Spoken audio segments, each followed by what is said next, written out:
I remember He-Man being on the air back in the day and would watch episodes randomly, but I was never really plugged in with the fandom, or, you know, I didn't have any of the action figures or anything like that. But I think it's funny how they're accusing the show, these angry online people are accusing the show of being woke and the product of social justice warriors and stuff like that. To be fair, isn't He-Man like the main character though? Yeah, but I mean, I think the point of from what I'm reading from Kevin Smith's point of view is that he's delivering this first handful of episodes with every intention of bringing He-Man back in later on. So it's not like he's saying, oh, the show's never going to have a lot of He-Man in it, because that would be a bit of an odd choice, you know. How does this tie into our bonus episode, though? That's what I'm more curious about. Please explain the segue. Well, the only thing that kind of occurred to me was that, you know, this, if it's mostly like petulant man children who are upset about this, the main character of High Fidelity could probably be kind of lumped in there. Obviously, he's not into like pop culture geekery like He-Man. He's into music, but it feels like he shares some of the same obsessive qualities. I agree. John Cusack, who plays Rob Gordon in that movie High Fidelity, the main character, he does not start off as a good person. No, in fact, well, there's even a revelation like partway through the movie which really like threatens your ability to root for him in a major way. So okay, start the episode now. Yes, start the episode.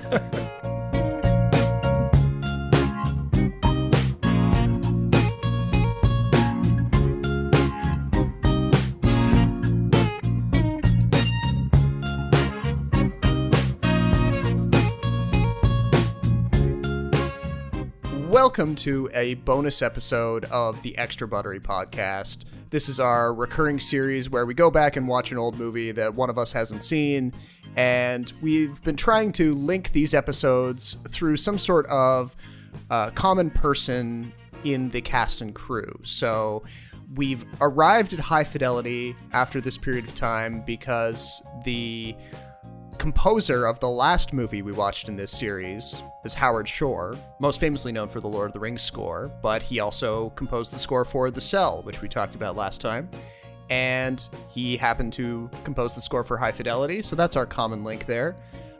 And this is a movie that I had not seen before. I'd seen it pop up on various lists, you know, for well-loved romantic comedies, and certainly maybe you could make a list of like, whatever happened to John Cusack?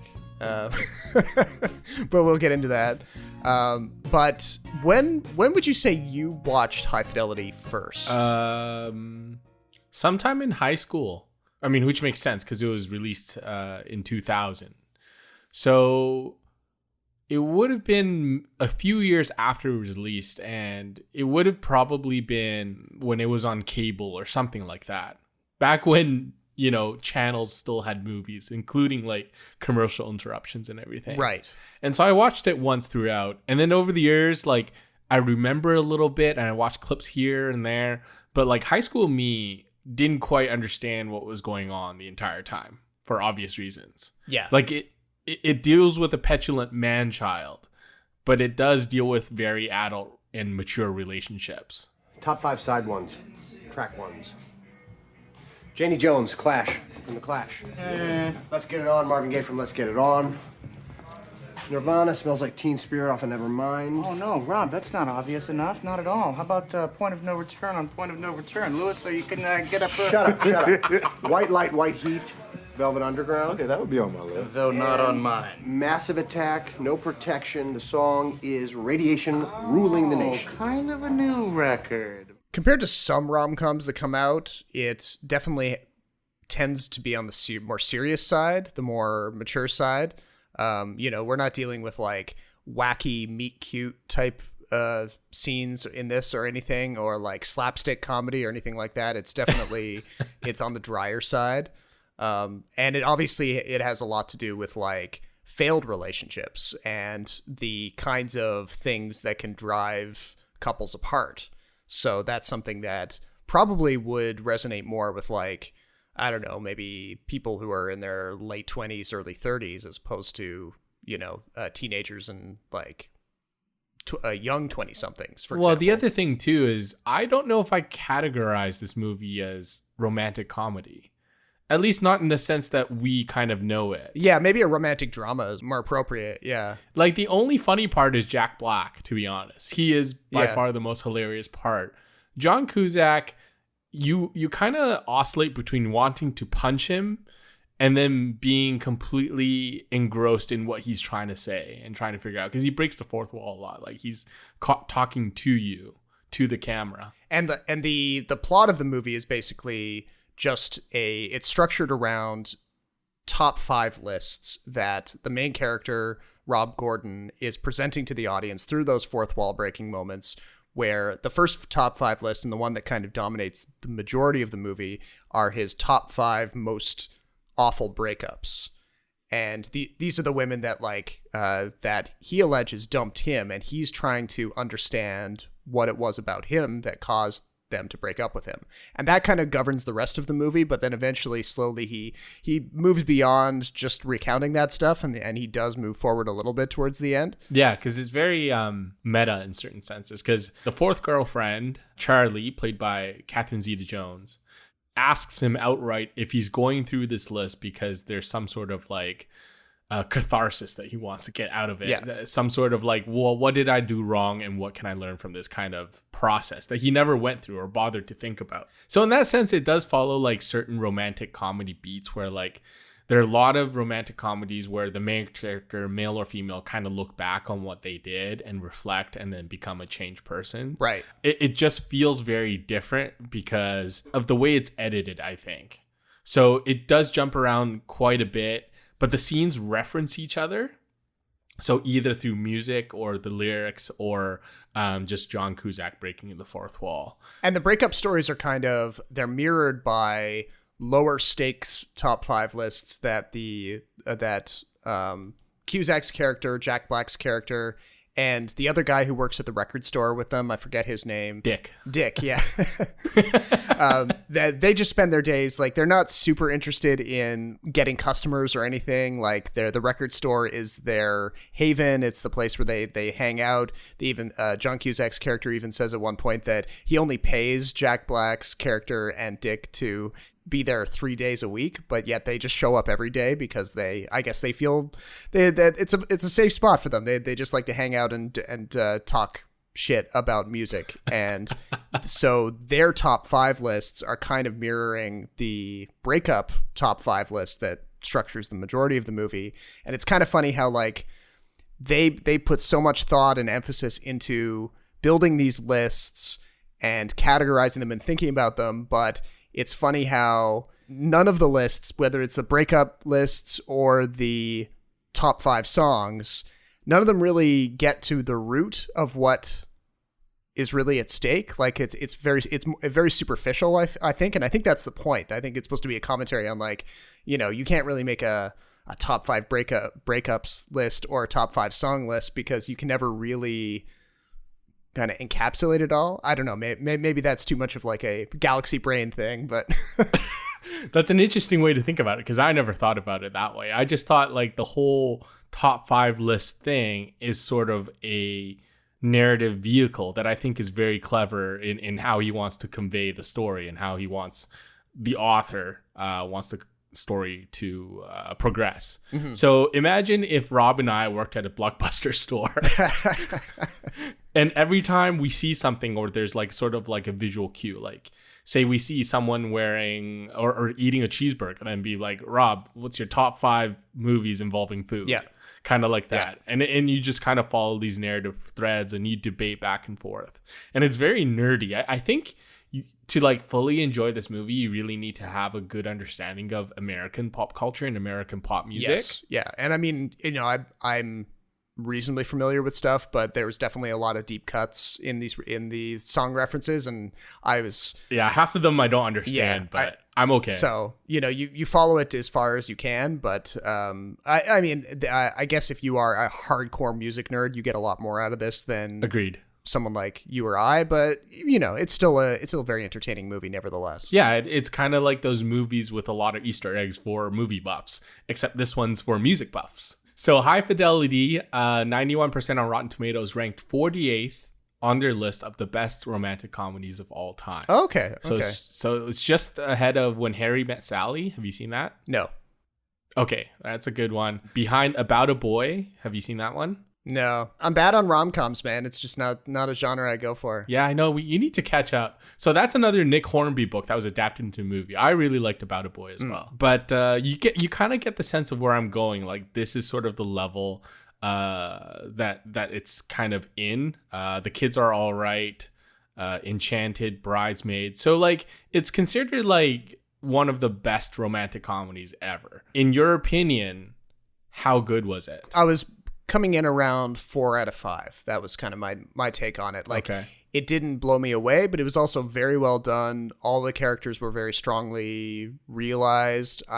Like you said, Jack Black just kind of bursts in there, and he's clearly testing out. He's a tornado. Anytime he's in a movie, he's a tornado. Literally, at one point, he's doing that spinning dance thing that he's now famous for. That kind of like tightly wound sort of pirouette thing, and he's clearly testing out ideas and characterizations that he would then put into the Dewey Finn character in School of Rock, or maybe that's just the way he is in real life, and it's I think that's the way he is in real life, because he's got his own band too, Tenacious D, right? Exactly. It's very, very solid, but I wouldn't put it on, like, say, my top 10 romantic comedies, for example, personally. It's a very different kind of romantic comedy, as I mentioned before. And second, it almost feels very much a product of its era. Like, never mind the vinyl, which has made a comeback, and never mind like the cassette tapes. Actually, there's one scene where there's a guy, like, I think it was Dick, kind of like using his finger to roll back the tape. Yes. That brought back good memories. Like the clothes they wear, the conversations they have, just the overall feel of the movie. It is extremely low budget, but it doesn't have that sort of like idealized pastel quirky kind of aesthetic you can get in a lot of indie movies where they try to be visually interesting. Right. I think the only thing visually interesting about High Fidelity is like the music in the background. Yeah, and I mean, this is directed by Stephen Frears, who's well known in the UK. As a director, he's made things like My Beautiful Laundrette, Dangerous Liaisons, of course, The Queen with Helen Mirren, Philomena, which got a bit of Oscar attention back in 2013 with Steve Coogan and Judi Dench. So he's a staple of the UK film community, and actually, there's a great little interview clip up on YouTube with Jack Black, and he appearing on the Off Camera Show, which does these really in-depth interviews with actors. And he talked about how intimidated he was by Stephen Frears going into this role, and how hard he worked to try to get some sort of approval from him. I won't spoil the clip. It's worth checking out if you want to track it down. But he reflects on like that big final musical number with the Marvin Gaye song and the record party at the end of the movie, all that stuff. So very interesting, worth looking into. Well, the thing with Frears too, I think he's very good at directing dialogue, right? Like a lot of these films are basically people sitting in rooms talking to each other.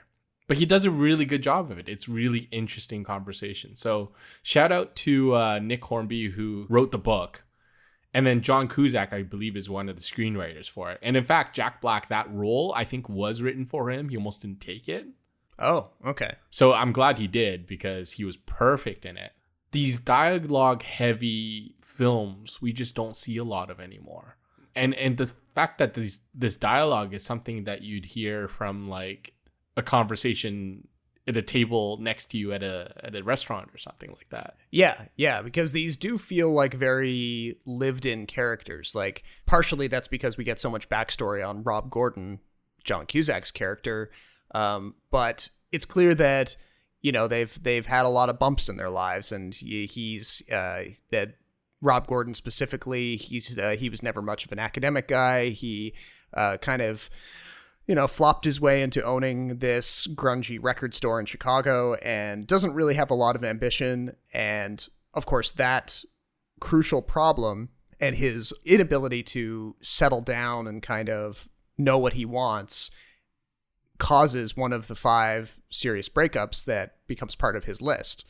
And that's his most recent girlfriend.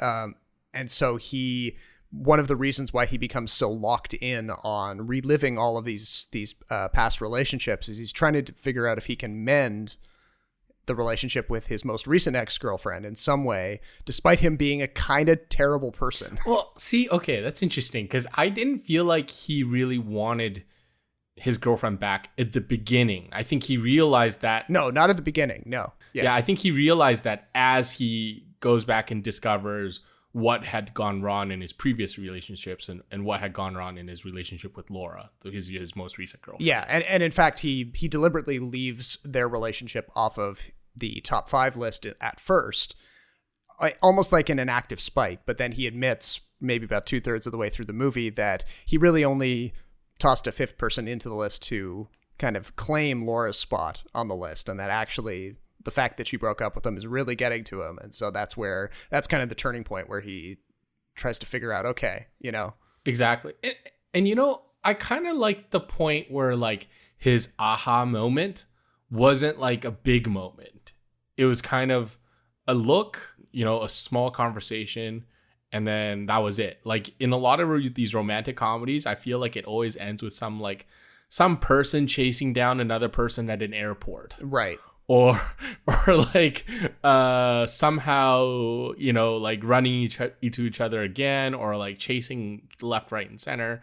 I'm glad there wasn't a lot of that in here. You could see how like a different movie would have relied on that kind of thing, but instead, what and spoiler alert if you haven't seen it, what ends up bringing them back together is a lot more mundane. It's actually just she needs him to accompany her to her father's funeral. And she has no real intention of repairing their relationship when that happens, but it's through that experience that they kind of mend what's going on, and they, well, I mean, I think it's kind of tough to stay together with a ponytail Tim Robbins. Yeah, her rebound was significantly worse. I thought Tim Robbins' character was going to be just a one-off gag, like we were only going to see him once or twice, and so the more times he appeared, the more scenes he was in, I felt that it kind of took some of the excitement out of his character a little bit. But he is so punchable, though. Oh yeah. Like if I had an ex-girlfriend who said, well, this is my new boyfriend, I'd be like, who the hell is this hippie dude? Like they talk about, they describe him as this weird dude who listens to whatever world music is popular that week. Yeah. Like that sort of faux intellectual, faux well-traveled person. That's who he reminds me of. And I hate those kind of people. And I couldn't wait to punch him. And he has this like really soft Zen, almost Buddhist kind of way of talking. And he's into like naturopathic medicine and all that kinds of incense and bullshit. Yeah, so it's not hard to side with Rob in those situations, despite everything that they reveal about him. The fact that he cheated on Laura, the revelation of that cheating caused her to get an abortion. Like clearly there had been troubles before that, but that was a really big breaking point. So when that revelation comes out, you'd be hard pressed not to be like, oh man, he's a really shitty guy. Like, I don't know if I really want him to succeed anymore. Well, even so, John Cusack plays his sister, I think, in this movie. And even she just goes, that's shocking. That's just so shocking. Yeah. Because by that point, John Cusack had sort of had this reputation of playing like the good everyday guy in most of his films. Yes. And so being able to pull off that kind of douchebaggery, I think, was a genuine shocker. And I think that made it much more poignant when Joan walks in to the record store and starts just screaming at him. And it's also funny how they set up this question of like, all right, how is Rob so irresistible to women when he's clearly so unsettled and not, not sure of himself and all this stuff. And he literally asked that question to the audience. He's like, how do I do it? And they show him having a one-night stand with this up-and-coming musician played by Lisa Bonet. But they don't really answer what it is about Rob that makes him such a Lothario, essentially. You're just supposed to infer that, like, oh, I guess he's really charming in the moment, and it's only afterwards that the women start to realize some of his his faults. I don't know. It always seems like the starving artist always has some sort of hot girlfriend. Like, I don't know if that's a perpetuated stereotype in film or pop culture, but it just seems like, people who, let's say a struggling musician who's really good at guitar, somehow still reels in all the girls because it's somehow romantic. Yeah, right? yeah. And he's clearly very passionate about the thing that he cares the most about, which is music. And he knows the topic inside and out. He's able to talk very intelligently about it. So I guess, that probably gets him a certain ways as well. Yeah, he's in a position of authority, even though it's not much in the grand scheme of things. Yeah, exactly. He might have his own store, but it's kind of run down. There's not a lot of customers. He doesn't really care about his customers. Lisa Bonet's character, is it Bonet or Bonnet? Honestly, don't know. But anyway, so she's an up and coming musician, Marie, and he sells her on the fact that he owns a store and that he should come by to visit. And then later, Natasha Gregson Wagner plays a reporter, Caroline, who comes to interview him. And there's some sort of like tension there as well. So I kind of get it. I don't know if it's like a real thing. I feel like it probably is. I think it is for sure, actually. On another note, did you know that this movie was made for $30 million? I feel like 29 of it went to the music budget. That's possible. Yeah, I mean, obviously, you can't do a movie about music obsessives and not have an amazing soundtrack, which of course this does. But it's just like the aesthetic. Like there's not much in terms of like intricate, elaborate settings. It feels very much like, I think, a Kevin Smith movie. You could have had all like the three main characters, so like Dick, Barry, and Rob in the music store, just coming up with top 5 lists the entire time, and you could easily make a movie out of that. Sure, except I think Stephen Frears is better behind the camera than in terms of like cinematography and editing than Kevin Smith is. Because I don't disagree with you there. Kevin Smith is known for. It's interesting how we're talking about Kevin Smith again when we open by talking about He-Man. It's you can never predict how this is going to happen. And the other thing with Kevin Smith romantic comedy too is that there's definitely going to be some raunchy sex talk, and some talk about like sexual relationships between like hetero versus homosexual relationships and different sex positions and all sorts of stuff. I don't disagree that Stephen Frears is more of a traditional filmmaker.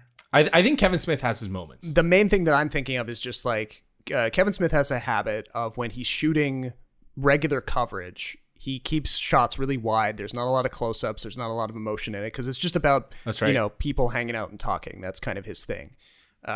And so you have in High Fidelity a similar kind of dynamic, people hanging around and talking, but at least he's going in and he's getting, the faces of people, he's getting their reactions. It's a little bit more cinematic than the Kevin Smith aesthetic. So fine. Fair enough. Did you have a favorite scene? Well, the Marvin Gaye one at the end, of course, is a famous one, and Jack Black. Well, his reaction is priceless, right? When he realizes that Jack Black is actually a competent singer. Yeah, because the audience's perspective, anyone coming into this with any knowledge of Jack Black knows that he's a good singer and he has his own band and he's built a lot of his career on integrating music into his roles. So, it's no surprise to the audience that Jack Black can sing and that he's going to hit this one out of the park. But then, like you said, the characters don't know that. He's just Barry to them. So yeah, it's a fun moment there.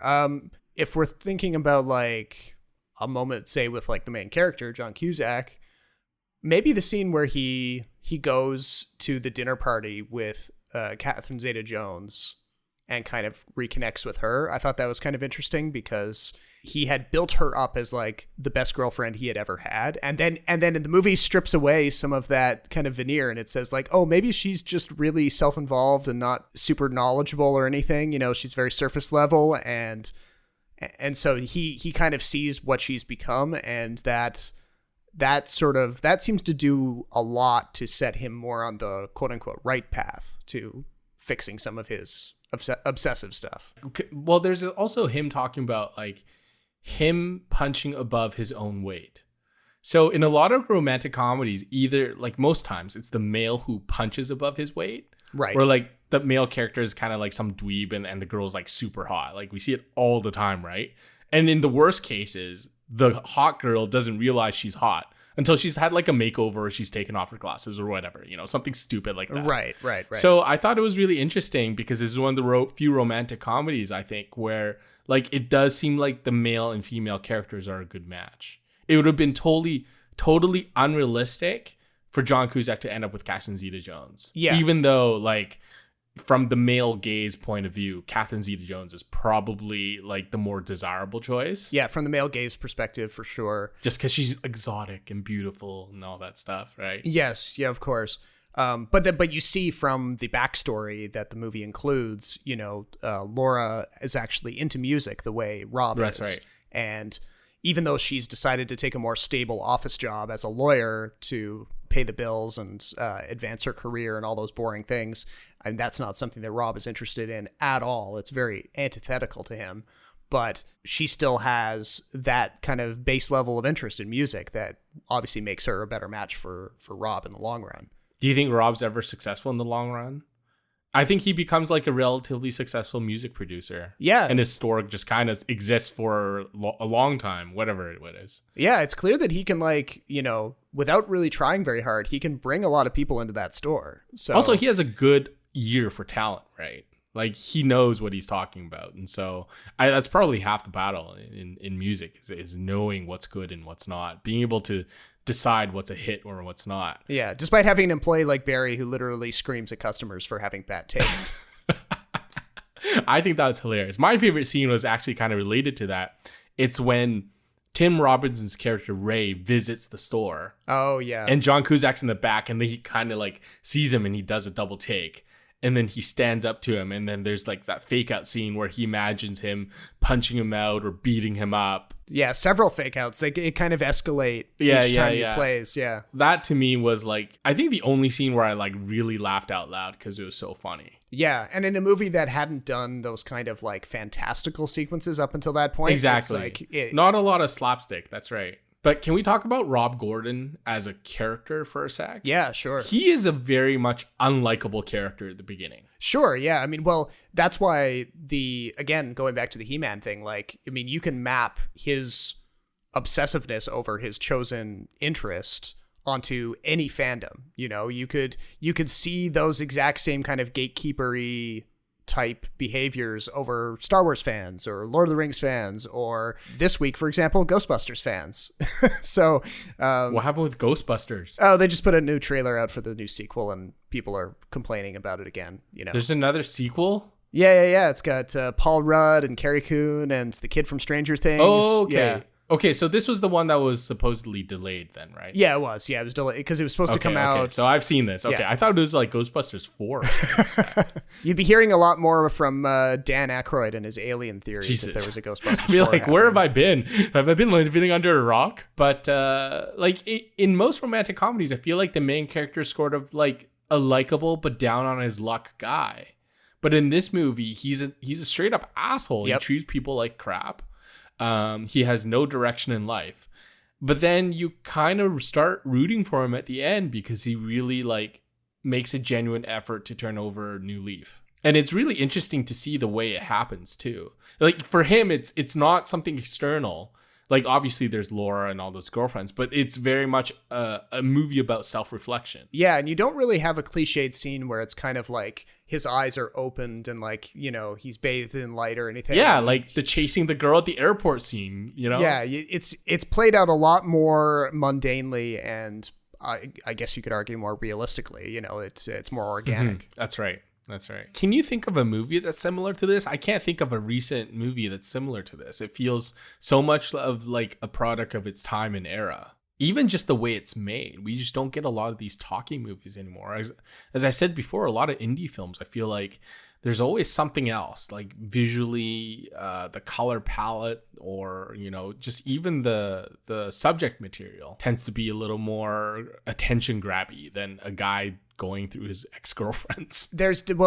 People were talking, I can't remember if it was like 2 or 3 years ago, but it felt like Netflix had sort of dusted off the classic studio romantic comedy and was making a buttload of them. And they all stunk though. Well, yeah, but the point being, there had been a lull before that where not a lot of them were getting made. And I guess people, part of that was because of like people got tired of the formula. And like you said, there's one too many scenes, or maybe 5 too many scenes of people chasing after each other in a bus station or an airport or something like that. You know, prior to that lull, we had the sort of early 2000s and these types of movies like High Fidelity in more abundance. And obviously movies that were made around the late 90s, early 2000s have a tone to them. They have a vibe that is kind of hard to put into words. I mean, obviously, I think that's what I'm trying to get at. Yeah. People talk about the late 90s, specifically 1999, as being one of the greatest years for movies in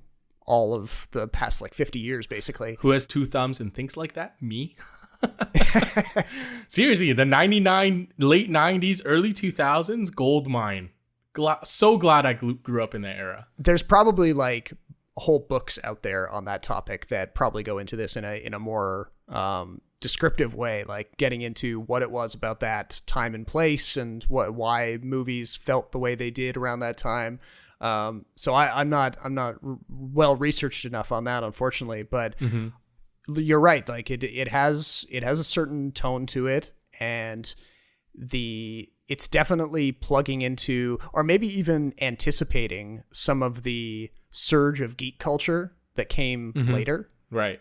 You know, we weren't in 2000, we were nowhere near the huge surge of, like, say, superhero movies being the thing they were, and, you know, geek culture, Comic-Con becoming the powerhouse that it is. So what you're saying is 30 years from now, there's going to be a remake of High Fidelity.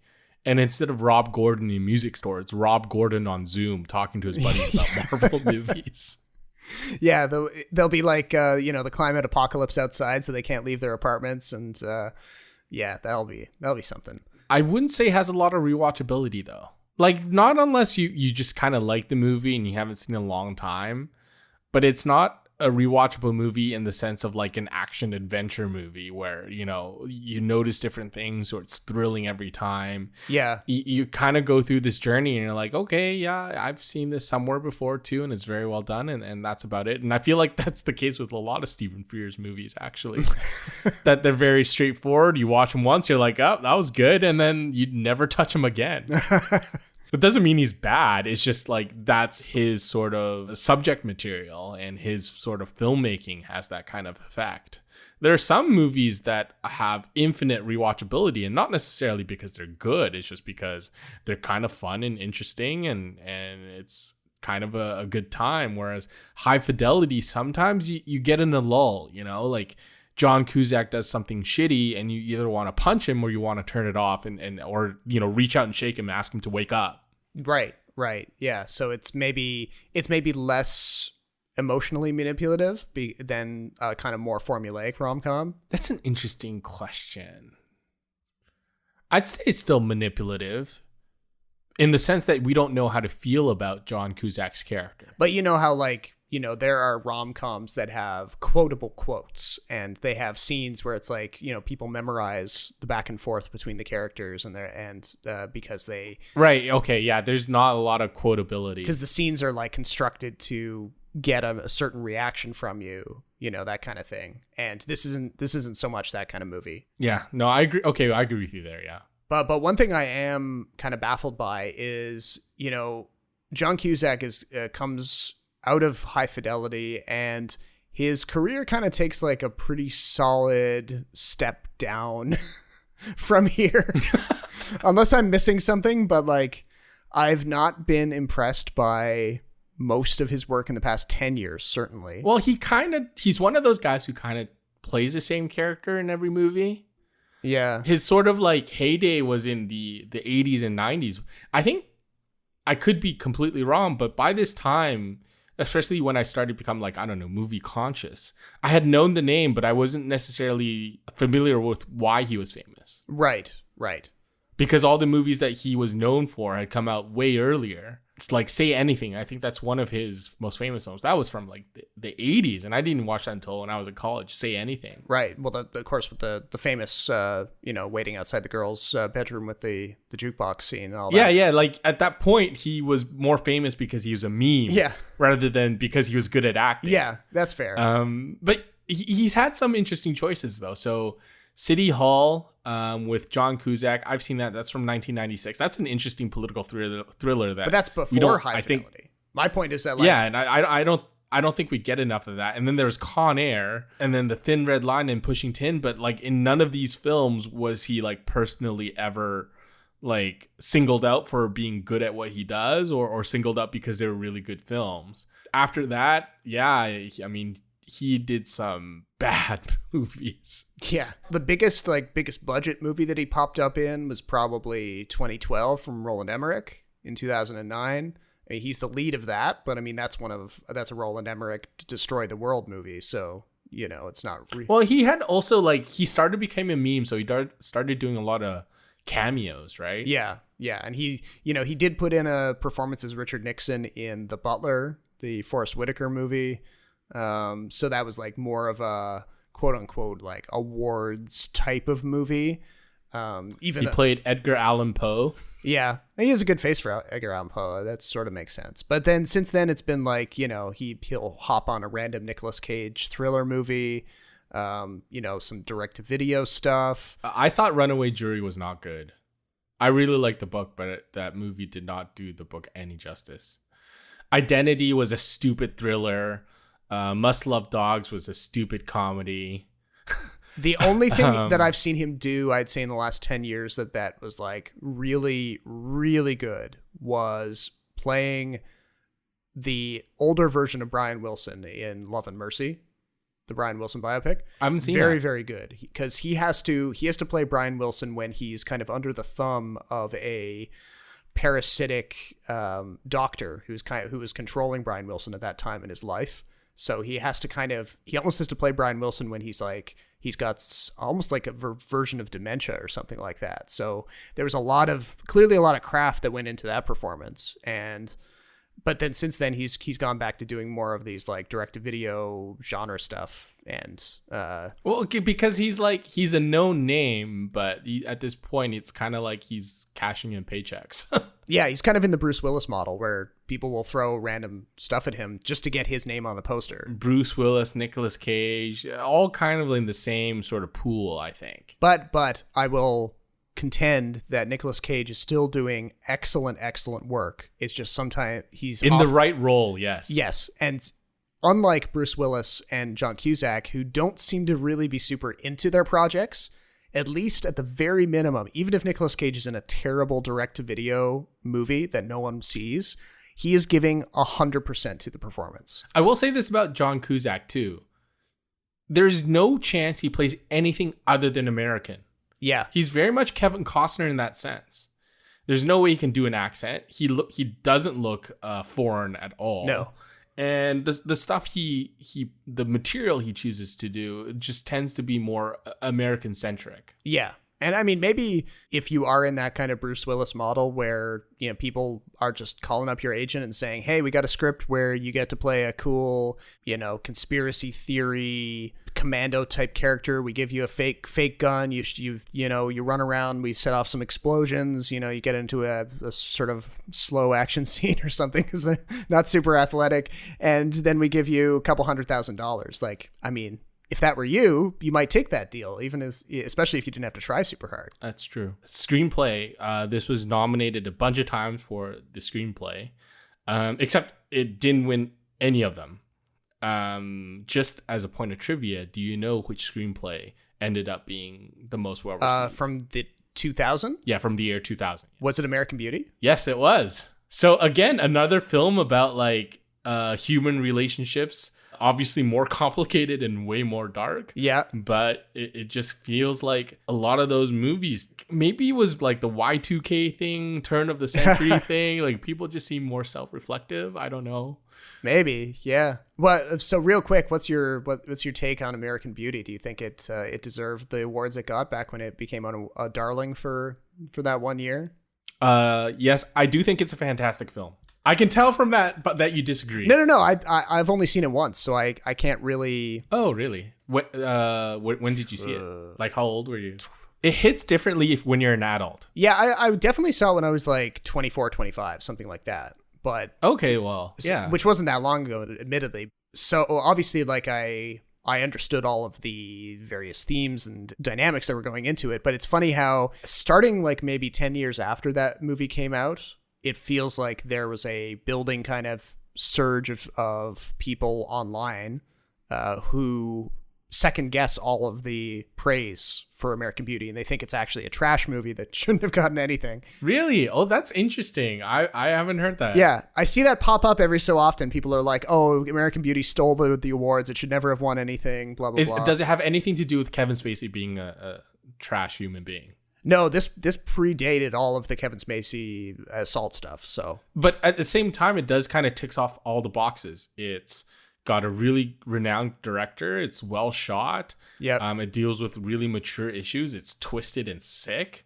I feel like it's just the kind of drama, that sort of dark dramas that awards voters go for. I'm looking at the list now, the films that were in contention for Best Picture at the Oscars. I mean, other than The Insider, I don't know. The Cedar House Rules, or is it Cider House? I can never remember. Cider House, I think. The Cider House Rules. I didn't like that film. The Green Mile was interesting, but it has that kind of like Shawshank Redemption kind of storybook tale to it, where I think the more you kind of watch it, the more you're like, wow, this is just like ridiculous. Yes. Yeah. And a bit too fanciful. It's like Forrest Gump in that sense.